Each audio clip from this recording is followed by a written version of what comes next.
Welcome to the very first episode of Real Life Fishing. A buddy and I kind of came up with this idea. He's got his own channel, but came up with this idea. Neither one of us really enjoy watching highly edited, 10-minute videos of people catching 60 fish, right? To be honest, it's kind of annoying, right? Because I can't go out in 10 minutes usually and catch 60 fish. So also, I don't have high production video stuff or want to spend a whole lot of time, editing and stitching together a bunch of things. So all the videos that you're going to see on this channel are going to be shot either with a Surface or a cell phone. So try to put at least one video up a week, and we're going to keep them to 10 minutes or less. So anyway, welcome. Hopefully somebody starts watching this, but the first episode that we're going to do here is going to be what's in my boat. So I have friends that have bought boats, for the first time in the past couple of years, several friends. And, they always ask me, what's in your boat? What do I need to put in my boat? Or you see posted on forums or Facebook groups, I just got a new boat. What do I need to put in my boat, right? So we're going to go through everything that's in my boat, and we're going to go kind of quick, but hopefully we can get it all done in 10 minutes. Right, so I've got a Alumacraft Classic 165. Nothing fancy, but we'll get into that more in a later episode, the evolution of my boat ownership.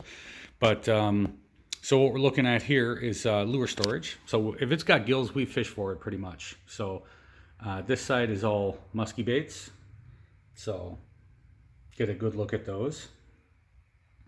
And this side is a bunch more kind of random, I guess. So this bag here is all soft plastic baits that I made, several different colors. We'll get into that in another episode as well. And then jig heads and some panfish stuff to kind of go along with that, because we fish quite a bit for panfish, and we'll talk about rods in a later episode as well.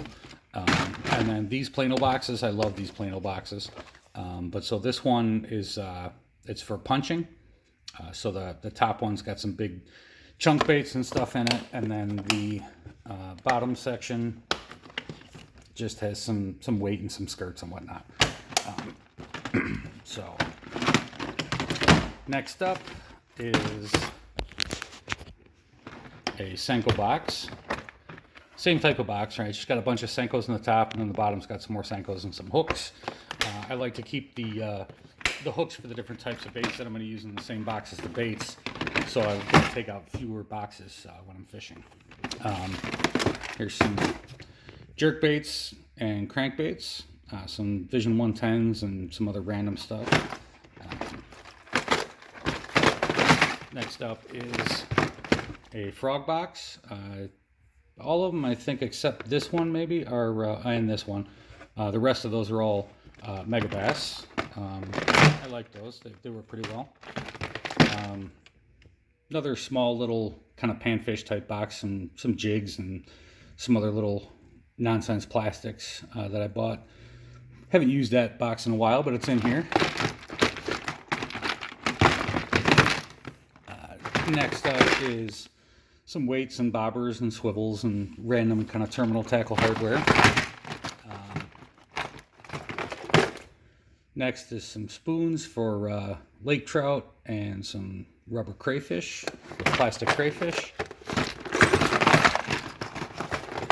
Next up is a topwater box, so a couple whopper ploppers and hog wobblers and poppers and whatever.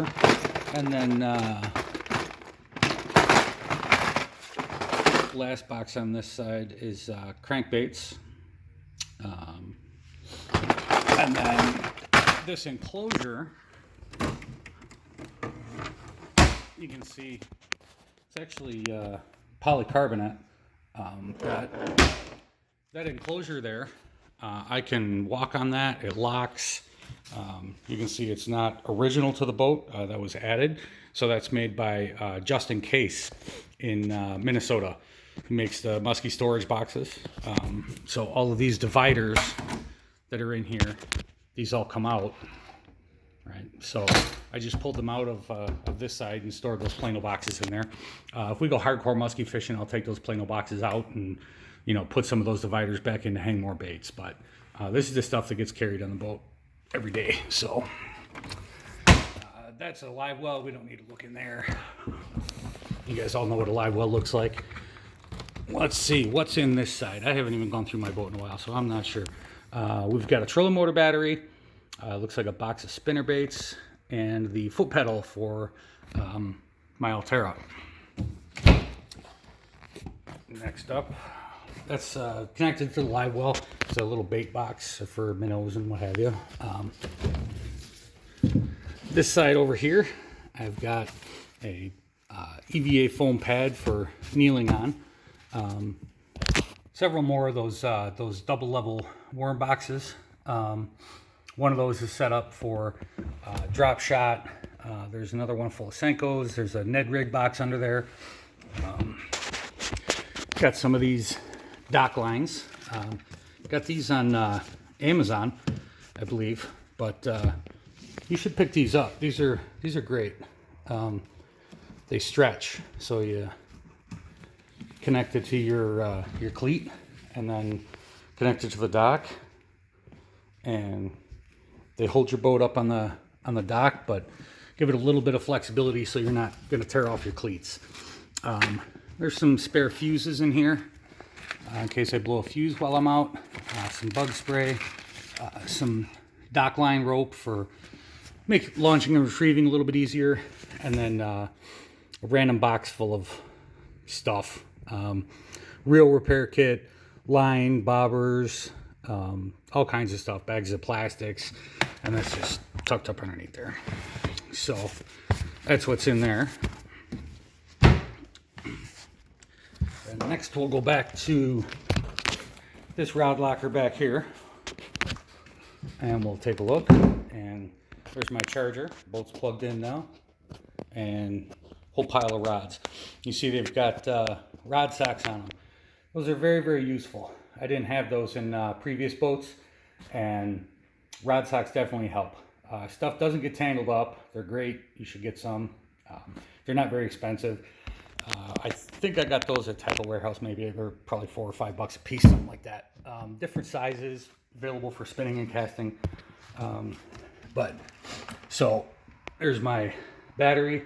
It's charging there, and then we'll come over to this compartment on this side, and we've got toilet paper, an emergency bilge bucket, and a toolkit there in that black bag.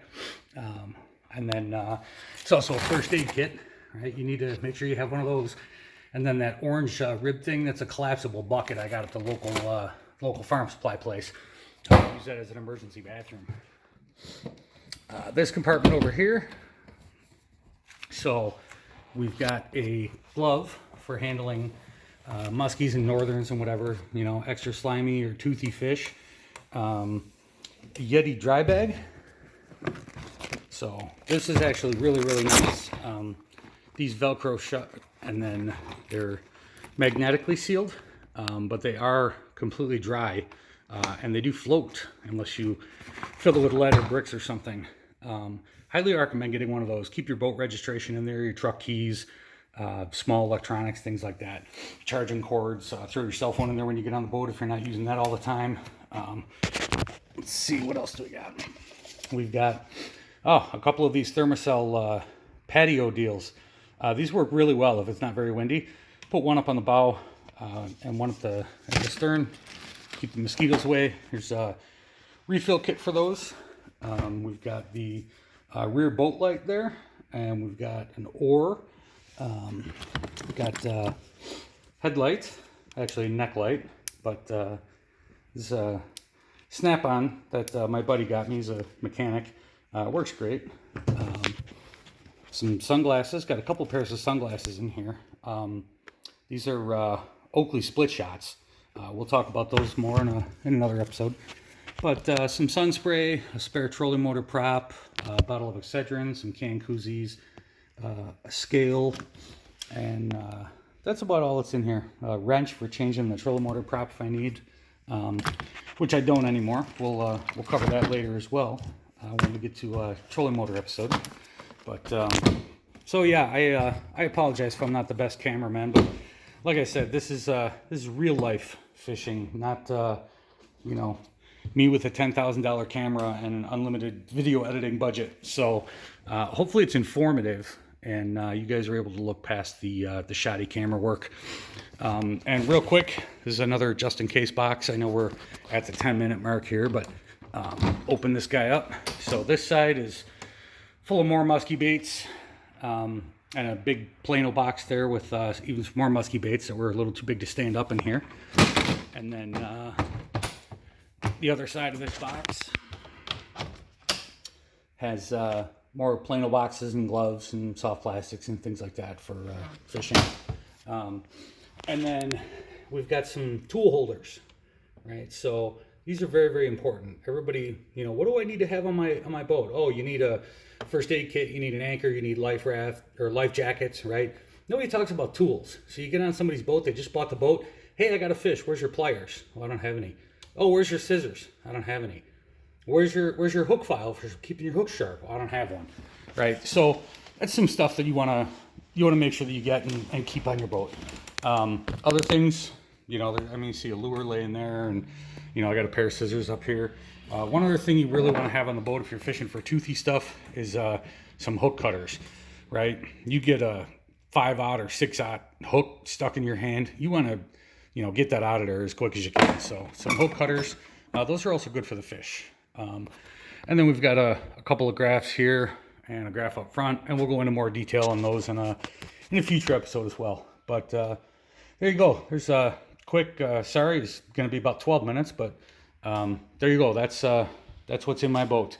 So hopefully you found that informative, and if you have any questions, throw them in the comments, and I'll be sure to answer them. Thanks.